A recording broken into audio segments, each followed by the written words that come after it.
to Season 2 of the Happiness Mama podcast, where mindful mamas talk about consciously creating our happiest lives. I'm your host, Heather Ash, mama of two sweet girls, blogger and coach at happinessmama.com. In Season 2, we're focusing on self-care, which is an essential ingredient for being happy. I hope you enjoy this season as I talk to creative entrepreneurs and other mamas just like you about the relationship between self-care, self-love, and happiness. Thank you for listening, and remember, you deserve happiness. Hey everybody, welcome to episode 19 of the Happiness Mama podcast. Today's episode is all about bullet journaling. I've really been wanting to share this with you because of how much I love it and just what a positive difference it's made in my life. So, what is bullet journaling, you ask? Bullet journaling is a type of journaling developed by a man named Ryder Carroll. And to me, the biggest thing about it is that you do everything in one journal, like all different types of journaling, lists, notes, brainstorming, your to-do list, even your calendar.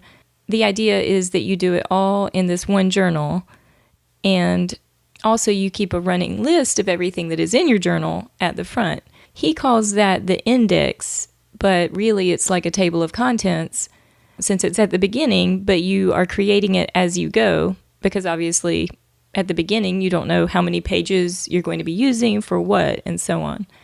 So Ryder developed an official bullet journal as well as this whole system of journaling, and there are specific symbols that he created that you can use with your to-do list. And basically, the idea is that you can mark things as complete or not complete, and if they are complete, then they're done, but things that you have not yet finished, you have to carry them over to the next day's to-do list, which makes sense, of course. And you can read more about Ryder's way of doing bullet journaling at his website at bulletjournal.com. But this episode is all about how I do bullet journaling, and the real beauty of bullet journaling is that you can make it exactly what you want it to be, and you can do it however you want to do it. So today I'm going to share with you how I do bullet journaling, why I do it, when I do it, and the benefits I get from doing it. I'll also just let you know what you need to get started, which is really not much, really just a journal. So it's also important to know that you can do it, you should do it, in the way that best benefits you. And you'll learn more about that as you do it. But what you hear today can just help you get started, and then away you go. That's all you need to do is get started with it, because it's amazing. All right, so first I want to share how and why I got into bullet journaling. I am pretty sure that I first heard about it from Elsie Escobar. Elsie was talking about it on She Podcasts, which is her podcast with Jessica Kupferman, which is awesome. Highly recommend it. But she was talking about how much it had helped her to be more productive. So my curiosity was piqued, and I then decided to listen to her talk about it on the Productive Woman podcast. And I was super inspired and decided to buy my first bullet journal from the official bullet journal website. So thank you, Elsie. Thank you so much for talking about it, because now I found my method that I love. So one reason it sounded really good to me is that it seemed similar to what I was already doing, with one key difference. As you may know, I have a ton of ideas and lots of projects going on between being a mom, working, and just all of these other things like my podcast that I'm working on. So, and I love to read and journal and brainstorm ideas and take notes and record quotes and so on. And I am a to-do list freak, honestly. I love making to-do lists, and I love checking things off. And I love writing down my goals and affirmations and just all kinds of things. You know, I love writing things down, apparently. So I have tried keeping track of different projects in different notebooks, but then I find that it's hard to find the notebook I want when I want it.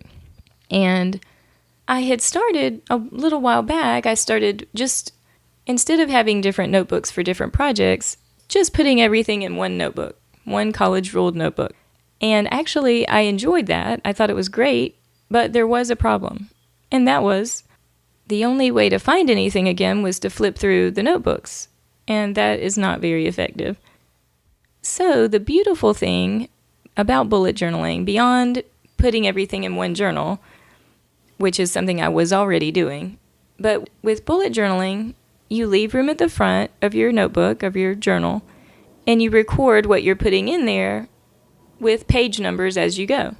And this was revolutionary. This meant I could keep my wonderful system of putting everything in one place, which encouraged me to journal more and more freely because I could actually find my journal, but also to actually be able to find and reference things later by using that index at the front.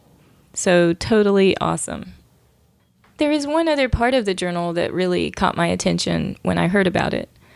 A few years ago, I read The Happiness Project by Gretchen Rubin, which was, I'm sure, actually part of my inspiration to start my blog, Happiness Mama, which you may know the blog started before the podcast. So The Happiness Project is a really good book, and I'll put a link in the show notes. But I love personal growth, and I love the concept of the book, which is, making life changes to be happier. And one thing Gretchen mentioned in the book is that she used a chart to keep track of her progress on these goals that she was working on every month. Like every month, she would be working on a different habit related to happiness in her life.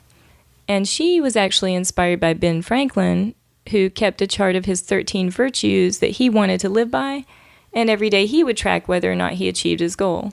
Just a really simple chart. And I learned to love charting in the past. I was actually charting my basal temperature using this software called Aviasoft. I don't know if any of y'all have ever used that in the past, but it was really cool because not only could you keep track of your temperature every day, you could also just add anything you wanted to this chart. And it was so handy, how you could just look at it at a glance and see your progress or, see what was going on. So I would keep track of things like exercise, taking my vitamins, etc. But unfortunately, that was quite a few years back, and I have not been using that software. And I just hadn't found another way that I really liked that seemed simple and doable to keep my own chart of my goals and habits. But I knew I wanted to, and it was like in the back of my mind that this is something I wanted to do. I just hadn't found the solution that I wanted, apparently. So when I heard that this is one of the common elements of the bullet journaling system, I was like, yes, this is the answer I've been looking for. So now my other favorite part of bullet journaling is the habit tracker chart that I create for every month. So now I'm going to tell you how I do bullet journaling. And again, just remember that you can and should do it in the way that works best for you. This is fluid. You can always tweak it and change it up so that you're using it in the best way for you at the moment. So it can change, it can always change day to day, month to month. That's what's so awesome about it, really. One thing. All right, so here's how I use it. Every day, I use my journal as part of my morning routine, and many nights before I go to sleep, I'll use it as well. So in the morning, after my meditation, I like to do something like morning pages, basically, where I just write anything that's on my mind. Any concerns I have, or something that's happened, or just anything I'm thinking about, I like to do a little writing in my journal.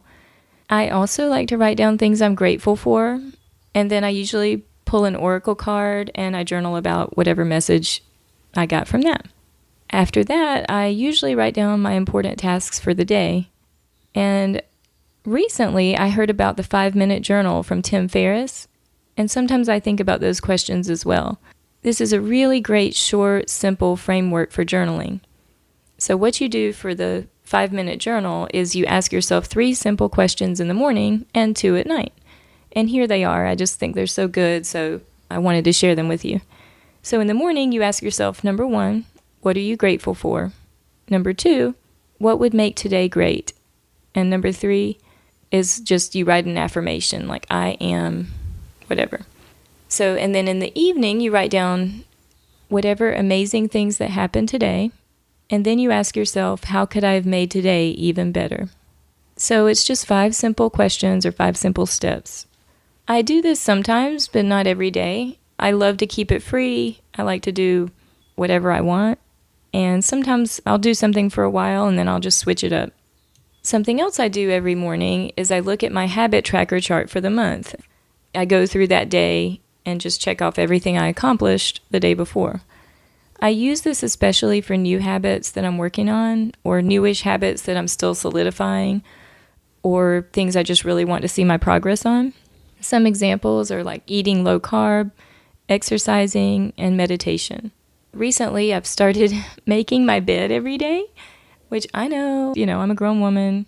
This probably should have started years ago. But anyway, I'll be honest, now I just use the duvet and a fitted sheet. So super simple, just like spread out the duvet. Because who needs a top sheet, right? Anyway, I highly recommend that. If you feel like making your bed challenged like I was, just go with the duvet. But anyway, it really does seem to add this little feeling of accomplishment to the start of the day, which I do love. Anyway, so right now I'm probably tracking about 20 things every month. And so, checking things off feels awesome. And I love being able to look at my charts and see what I've done. And every start of the month routine where I create my chart for that month.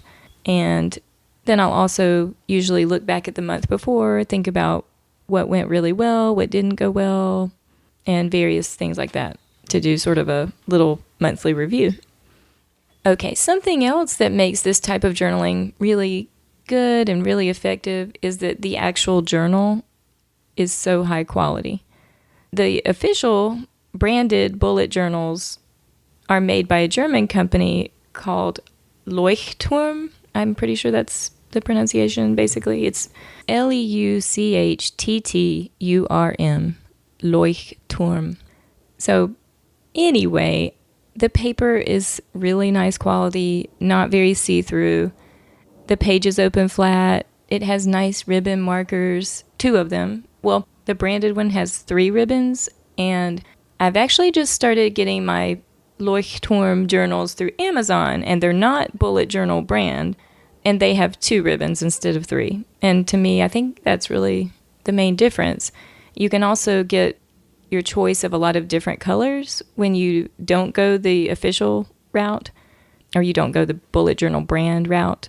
They're both made by this same high quality German company. I will definitely have the link in the show notes where you can get your journal as well. So yeah, my last one, the one I'm just finishing up, is purple, and I'm about to start using my hot pink version. So that's a lot of fun. I also really like that it has a pocket in the back, like that you can put little notes or keepsakes or anything that's flat that will fit in there. And I've started using this jar of awesome this year, where I just write down awesome things that happen and put them in the jar so that later on I can pull them out and remember all these wonderful little things that happen, or big things. And so what I've started doing is keeping my little blank strips of paper in the back of my journal, because often I think of my awesome things while I'm journaling, so it just really makes sense to keep the strips of paper in there and just pull one out, and then I can write it down and put it in the jar. In addition to using my journal in the morning and the evening as part of my morning and evening routines, I also like to use it for to-do lists and occasional brain dumps of everything I have to do, ideas, all kinds of lists, brainstorming, plans for various projects, notes from books or podcasts that I'm reading or listening to, and quotes that I love. And I use it to write down goals and affirmations. I use it for gratitude journaling. If I'm upset and I just need to process things, I journal. And sometimes I like to draw in it too. I just use it however I need and want to at the time. I love, love, love having all of this in one place and searchable and findable thanks to the index at the front, which, you just make it as you go. Like when I get a chance, I just go back and write down all the things that I've been putting in my journal and the page numbers, which is another great thing about these Leuchtturm journals, that they have the page numbers already written on the pages, so that's very handy. Some people really like to get fancy and play around with fonts and make their bullet journals really pretty, and you can totally Google bullet journaling and see all about doing that. But for me, I'm just really more about the words and the content rather than taking time for fancy fonts and making it pretty. But it is your journal, and you can do it however you want, and that's what I love about it. Just a little side note, I was just thinking about how this is a lot like that. How my dad keeps a little pad of paper in his pocket at all times, and he just writes down, all sorts of things on this little pocket notebook. And I just feel like the bullet journal is my version of the pocket notebook. So, hey, Daddy, I love you so much. Just giving you a little shout out. All right, so now for the benefits. I have mentioned these already, I think, but the biggest benefits for me are the habit tracker chart that helps me keep track of my goals and intentions, at least like my daily, especially the ones that happen every single day, like new habits that I'm developing. Because what you track grows, and it is just really powerful and effective. And it makes me feel good to see all those little check marks. And the other benefit is having a dedicated space for all of my journaling and all of my notes. And having that space encourages me to do it more. And for me, daily journaling really helps me to stay sane and happy. I am the kind of person who really needs to reflect on things and work things out. And writing it out really helps me to think. And this provides that space, and it just encourages me to actually do it. It was a goal for me to journal more, and bullet journaling has helped me to do that. All right, so getting started with bullet journaling is really simple. You can use any journal. It does not matter. I do love the Leuchtturm journals, which I'll link to. If you use a regular journal, just know that you're going to want to go ahead and put the page numbers on the pages. And one other quick thing about the Leuchtturm journals is that they have the type which I use and which the official bullet journals also have, which are these little dots instead of lines on the paper. It's kind of like a grid of dots. They're not very dark, but they're there. So basically you can use it as if it's lined paper, which is really nice. But the other reason it's so awesome is that it makes it very simple to create charts in your journal. So I use the grid of dots to help me make my chart. And basically I turn the journal sideways and make it that way across the page so that I have room to do the full month out. So I'll see if I can get some kind of picture of that so you can see what I'm talking about how I do my habit journal. In fact, that's perfect because I need to do my March one. It's kind of getting along in the month, but yeah, I was actually kind of just getting settled back in at home after PodFest, which was an amazing conference in Orlando. So much fun, so inspiring. So I just haven't made my chart yet, but I will, and I'll take a picture for you. So if you have any questions at all about bullet journaling, please feel free to leave me a comment on the blog or email me at heather@happinessmama.com. You can also leave voice feedback now on the website using SpeakPipe, and all the show notes are available at happinessmama.com/19. Thank you so much for listening. It really means the world to me. And I hope that you find this podcast useful and inspiring. If there's something else that you'd really like me to talk about on the podcast, do get in touch and let me know. If you haven't yet subscribed, you can do so on iTunes, iHeartRadio, Stitcher, Google Play Music, and more. Before I go, I want to give a super extra special shout out to my listener, Laura, in Missouri. Hey, Laura. Well, I just happened to sit down next to her on my recent flight back from Orlando, where I said, I was going to PodFest. And we discovered that she listens to my podcast. I was just talking about it, and she heard what I was saying. It was like, I love podcasts, and I listen to your podcast. So it was so exciting. We were both just over the moon to meet each other and just couldn't believe it. So, Laura, it was so wonderful to meet you, and thank you again for listening. Everyone else, thank you for listening too. And remember that you do deserve happiness, and you can live the life you truly desire in total alignment with your values, dreams, and goals. Love to you. And wait. I do want to give some more shout outs actually to some amazing podcasters that I met at PodFest, to the wonderful ladies, Steph and Val at Wine25. So happy to meet you. and Everyone Listen, wonderful podcast about wine. Also, I was so happy to meet Sarah of the Simple Change podcast, Honor Knight of the Soiled Restroom Cinema podcast, Copper Junger of Under the Laundry Pile, Amanda of the Great Beer Adventure, Brian of Health Geeks, Ryan of the Pre-Med Years, and Jeff from the 5 a.m. Miracle. And it was also great to give real in-person hugs to Jess and Elsie of She Podcasts and Deb Williams of Financial Karma. Also Katie Kremitzos of Biz Women Rock, Jessica Rhodes at Interview Connections, and Tina Dietz of the Start Something podcast. Hugs to you all, and until episode 20, remember, you deserve happiness.